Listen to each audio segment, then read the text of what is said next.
Voltamos com o Interrogando o Pensamento, hoje com o Celso Schroeder, da FENAGE, do Fórum Nacional pela Democratização da Comunicação e da FEPAL.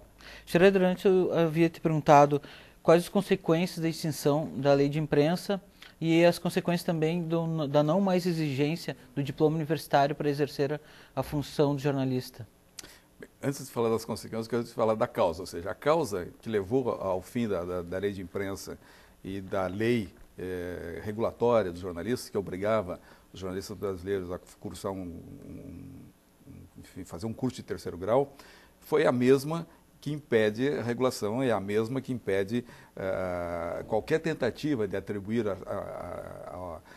ao sistema de comunicação do Brasil algum tipo de incidência pública sobre ele, que é a ideia da liberdade de expressão, ou seja, essa apropriação, esse sequestro do conceito de liberdade de expressão por um setor privado da mídia. É a mesma coisa, ou seja, a lei de imprensa acabou no país a partir de um olhar. Ela precisava, obviamente, ser reformulada e nós brigávamos por isso. Nós tínhamos feito uma negociação ao longo da década passada em que tínhamos chegado a um consenso de uma lei de imprensa que, de um lado, não tinha as brutalidades e o autoritarismo que a lei de imprensa anterior tinha, porque ela tinha sido gestada em plena ditadura brasileira, aliás, no pior momento da ditadura brasileira, que antecedeu o AI-5 em 67, mas que preservava a ideia de salvaguardar o cidadão dos crimes cometidos por jornalistas ou por empresas de jornalismo, ou seja, os crimes de opinião, que é, se eu calunio, se eu difamo, ou se eu faço uma injúria, este crime causa um dano tal no cidadão que ele precisa ter um local específico de recurso, porque senão, se ele cair na lei ordinária, levará 5, 6 anos e, portanto, os danos causados nunca mais serão revertidos. Temos casos inéditos, já temos casos clássicos na história do Brasil sobre isso. Então, a lei de imprensa é retirada e deixa um vácuo importantíssimo e perigosíssimo para os jornalistas brasileiros, de um lado, e para o cidadão. Para os jornalistas, porque joga o conflito do crime para o campo do crime comum, né? Para o campo do Código Penal. O que acontece com isso? Remete perigosamente para pagamentos indenizatórios. E isso pode causar, como já causou nos Estados Unidos, por exemplo, uma indústria de indenizações. Ou seja, um impedimento dos jornalistas trabalhar, ou de pequenas empresas, ou de jornais médios, de trabalharem a partir de uma atenção que a sociedade ou pessoas espertas, seja lá o que for, começam a ter sobre essa atividade, que em qualquer coisa que se faça em jornalismo, acabam entrando ações. Então, para nós jornalistas era importante e para o cidadão era importante que esse debate se acontecesse numa Câmara especial, num setor especial. A lei de imprensa, portanto, cair deixa um vácuo fundamental e importantíssimo. Por exemplo, o cidadão não tem direito à resposta, não está protegido por um código especial e os jornalistas perderam um fórum especial também de caracterização do crime, que é muito perigoso para nós. Ou seja, já há indícios e índices que mostram uma perigosa crescimento de indenizações e ações contra jornalistas, e isto pode, num futuro muito próximo, inibir a atividade jornalística dramaticamente. A questão do diploma... Mas, desculpe, mas os processos estão sendo contra os jornalistas ou contra os veículos? Contra jornalistas e contra veículos. Alguns com razão e outros não. Independente se é com razão ou não, se tu tem um espaço de uma lei de imprensa e, portanto, remete para um tribunal especial, com um debate especial, fica mais fácil de caracterizar se isto efetivamente houve um crime de opinião, se não houve um crime, se a tentativa é distorção do jornalista, se não é distorção do jornalista, ou seja, ficamos mais protegidos, cidadãos e jornalistas. No Código Comum, onde nós estamos, não. Nós vamos para o julgamento onde sempre o pedido é cível e indenizatório, né? Então, portanto, tende a cair sempre num processo de cobrança de jornalistas e de empresas. E, por exemplo, nós temos que imaginar que o sistema brasileiro é muito concentrado e, portanto, grandes empresas são muito poucas no Brasil.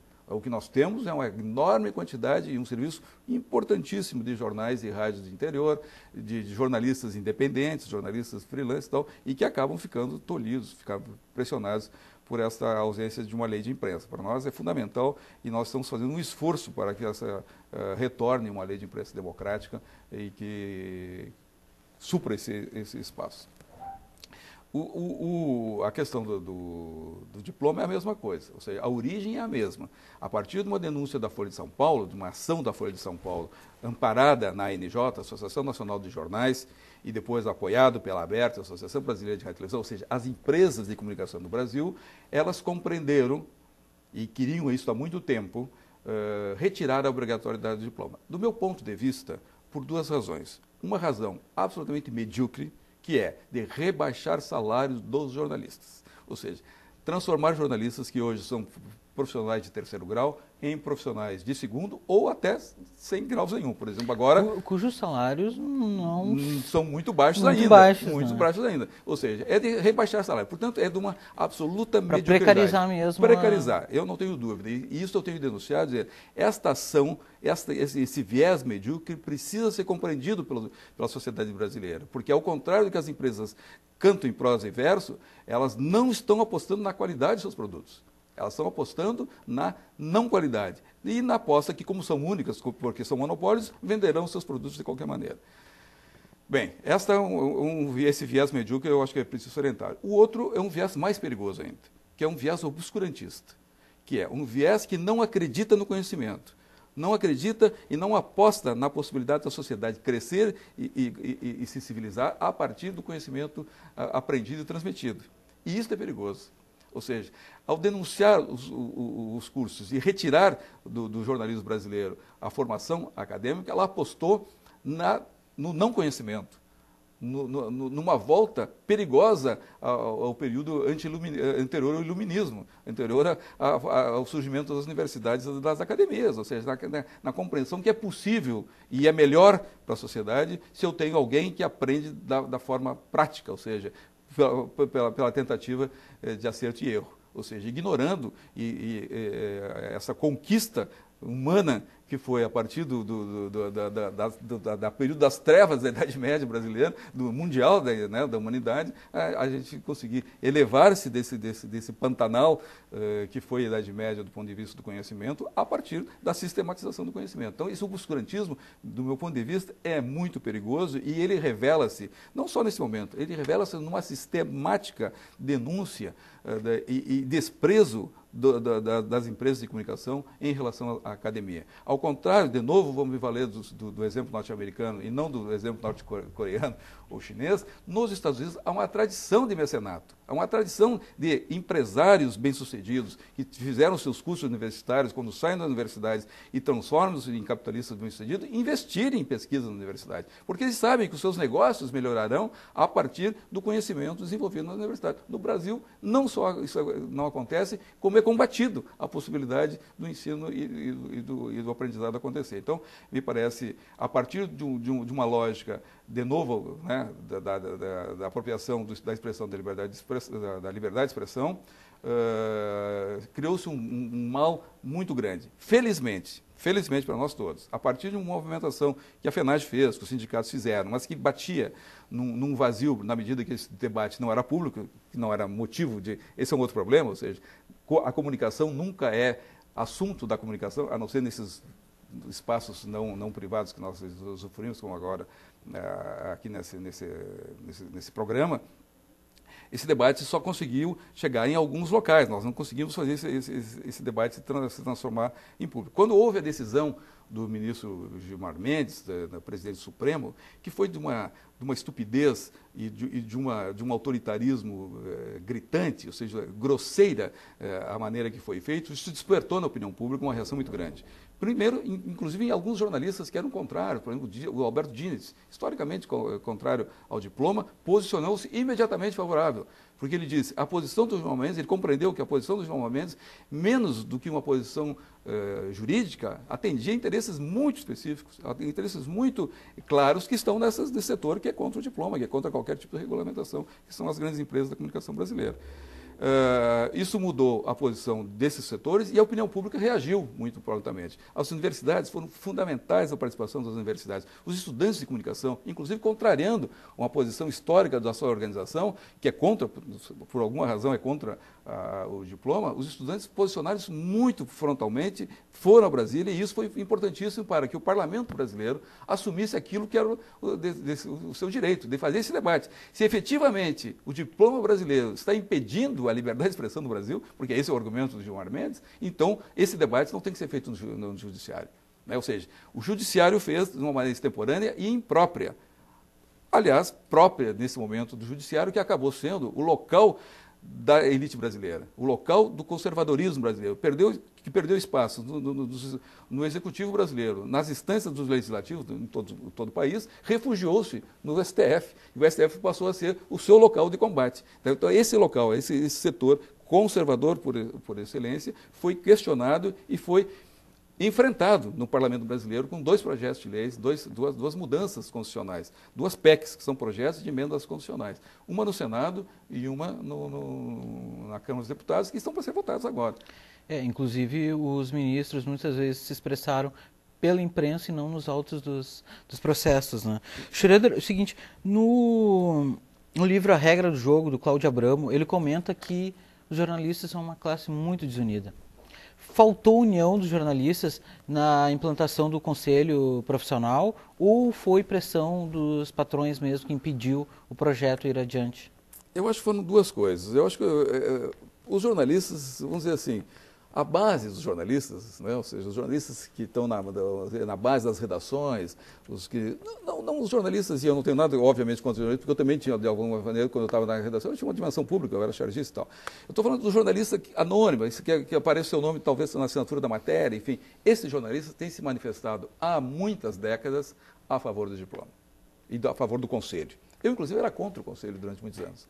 Eu era de uma posição contrária do Conselho, fui vencido e convencido no Congresso 96 aqui em Porto Alegre. E a partir daí passei a ser um defensor, obviamente, porque fui convencido e porque fui vencido, defensor desse Conselho. Antes tu comentou, por exemplo, o Traquina comenta que o jornalista é tão importante quanto um médico e um advogado, que tem seus conselhos, né? Claro. Nós trabalhamos com a construção da realidade social das pessoas, né? Da realidade. Então, é importante, como tu falou antes, regras, né? Eu acredito que seja, por exemplo, na OAB, não basta tu te formar na universidade, tu tem que fazer a prova para exercer, né? Claro. Então, no jornalismo, eu acredito que também seria importante. Para nós seria fundamental, porque seria reafirmar e repactuar o contrato que nós temos com a sociedade. Ou seja, nós diríamos para a sociedade, assim como nós dizemos agora, através das organizações sindicais, mas um conselho é mais próprio para isso, de dizer, olha, acreditem, esses profissionais que estão trabalhando são os melhores. Por que são os melhores? Porque nós, a Ordem dos Jornalistas do Brasil, estamos dizendo. Então, a Ordem, o Conselho dos Jornalistas do Brasil era um conselho profissional. Ele não incidia e nem pretende, nem pode incidir sobre a comunicação, sobre o jornalismo. O conselho que vai regular o jornalismo é outro. Nós sempre defendemos um conselho público, como tem o FCC norte-americano, como tem na Inglaterra, como tem na França, em Portugal, enfim. Isso é outra coisa. O conselho profissional que nós defendíamos, que era um conselho de autorregulação, a exemplo dos RPs, a exemplo dos médicos, a exemplo dos engenheiros, arquitetos e agrônomos do Brasil, CREA, etc., que são conselhos organizativos autorizados pelo Estado, são autarquias, em que tem como meta fundamental garantir uma técnica apurada e uma ética inquestionável. Esse é o papel. E isto foi denunciado, isso foi vetado, isso foi enfrentado de uma maneira absolutamente, do meu ponto de vista, desculpe a expressão, criminosa, pelos principais grandes meios de comunicação do Brasil, que incidiram sobre a organização profissional dos jornalistas do Brasil, sobre a lógica que também este conselho nosso incidiria sobre a liberdade de expressão. Obviamente, nós não estamos falando nada de liberdade de expressão, nós estamos falando de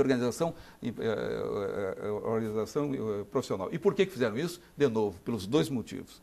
por mediocridade e por obscurantismo. Por mediocridade com medo que a Organização dos Jornalistas do Brasil, ao fazer isso, a exemplo de médicos, a exemplo de engenheiros, ainda conseguisse ampliar as suas reivindicações, a capacidade de reivindicação, a sua incidência social, a sua inserção social, o seu apoio social e, com isso, conseguisse maior remuneração. E do ponto de vista do obscurantismo, de novo, tentar retirar dos jornalistas sua condição de profissão.